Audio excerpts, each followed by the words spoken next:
பழம்பெரும் நடிகை சில்க் ஸ்மிதாவை பிடித்திருந்தால் இந்த வீடியோவை மறக்காமல் லைக் செய்து கொள்வோம். ரிஜெக்ட் செய்த பாரதி ராஜாவா? பின்னால் தன்னை தேடி அலைய வைத்த சில்க் ஸ்மிதா எந்த படத்துக்கு தெரியுமா? வாங்க வீடியோவை முழுமையாக காண்கலாம். முதல் படத்தில் தன்னை ரிஜெக்ட் செய்த இயக்குனர் பாரதி ராஜாவை பின்னால் தன்னை தேடி அலைய வைத்துள்ளார் நடிகர் சில்க் ஸ்மிதா.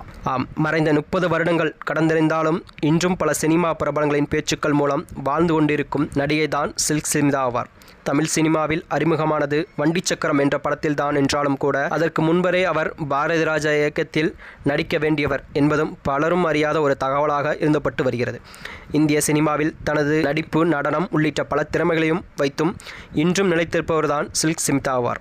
நடிகை சொர்ணம் என்பவரிடம் டச் அப் கேரளாவாக இருந்த விஜயலட்சுமி என்ற பெண் ஒரு சில மலையாள படங்களில் நடித்திருந்த நிலையில் 1980ஆம் ஆண்டு வினு சக்கரவர்த்தி தயாரித்த வண்டி சக்கரம் என்ற படத்தின் மூலம்தான் தமிழ் சினிமாவில் அறிமுகமானவர் சில்க் ஸ்மிதா ஆவார்.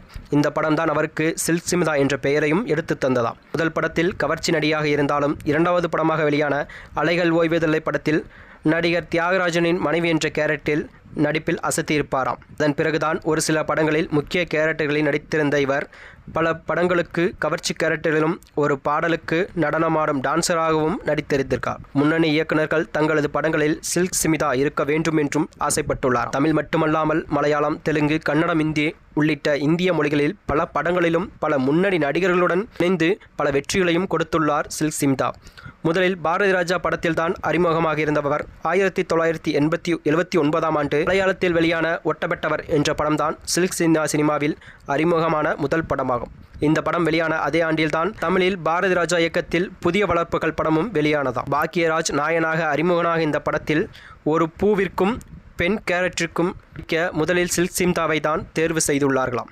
அவரை ஆபீஸுக்கு அழைத்து வந்து போட்டோ ஷூட் எல்லாம் எடுத்துள்ளனர். அதன் பிறகுதான் இவர் ரொம்ப சின்ன பொண்ணாக இருக்கிறார், இந்த கேரக்டருக்கு சரியாக இருக்க மாட்டார் என்றும் கூறியுள்ளனராம். அவரை வேண்டாம் என்று கூறியுள்ளார். ஆனால் வேறு படத்தில் பயன்படுத்திக் கொள்ளலாம், இவர் கண்கள் அவ்வளவு அழகாக இருக்குது என்றும் பாரதி ராஜா கூறியுள்ளாராம்.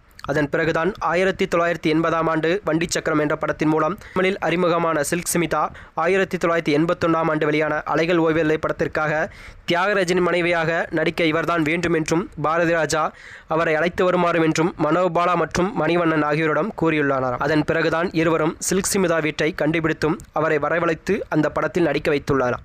சில்க் ஸ்மிதா இவ்வுலகில் இல்லாவிட்டாலும் அவர் நடித்த ஒரு சில திரைப்படங்கள் இன்றும் மக்கள் மத்தியில் நல்ல வரவேற்பையும் பெற்றுள்ளதாம். இதுபோன்ற வீடியோக்களை தெரிந்து கொள்ள நமது சேனலை சப்ஸ்கிரைப் செய்து கொள்ளவும். நன்றி, வணக்கம்.